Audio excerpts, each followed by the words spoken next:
சென்னையில் தனியார் மருத்துவமனையில் சிகிச்சை பெற்று வரும் இயக்குனர் பாலச்சந்தரின் உடல்நிலையில் முன்னேற்றம் ஏற்பட்டுள்ளதாக நடிகர்கள் சிவகுமார், விவேக் ஆகியோர் தெரிவித்துள்ளனர்.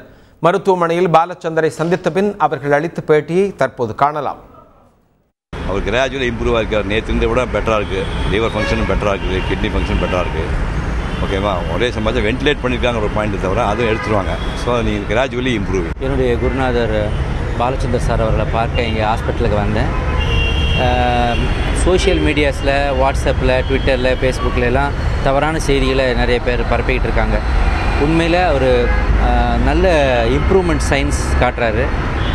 தேறி வருகிறார்.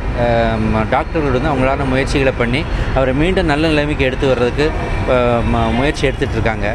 அவரும் வந்து he showing the signs of improvement அப்படின்னு டாக்டர்ஸே சொல்கிறாங்க. அவர் தீவிர சிகிச்சை பிரிவில் இருந்தாலும் கூட அவருடைய உடல்நிலை முந்தி பேசப்பட்டதை விட இப்போ நல்லா இருக்குது.